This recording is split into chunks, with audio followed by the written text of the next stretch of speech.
The wind didn't blow through Blackwood Manor.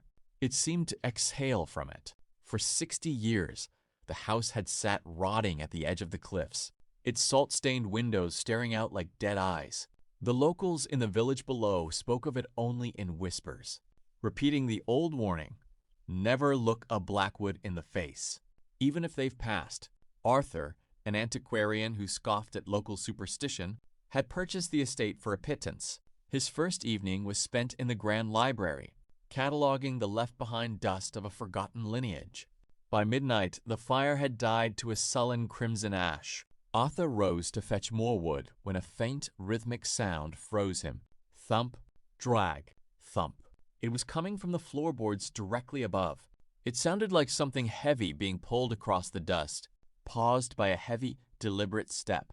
Taking an iron poker from the hearth and a brass oil lamp, Arthur ascended the sweeping staircase. The air grew progressively colder, freezing into a thick, damp chill that smelled sharply of stagnant sea mud and rot. The sound led him to the end of the second-floor corridor, stopping precisely behind a heavy oak door.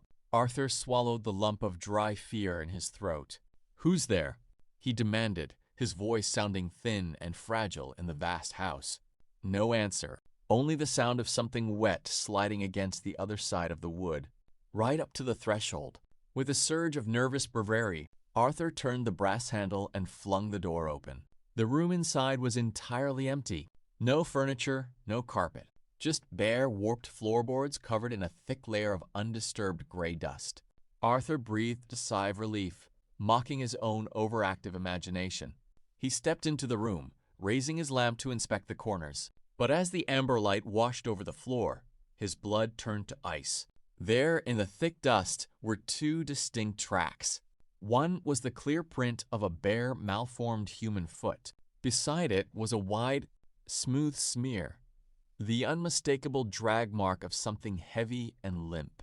And they didn't lead into the room. They began at the far window and walked straight toward him.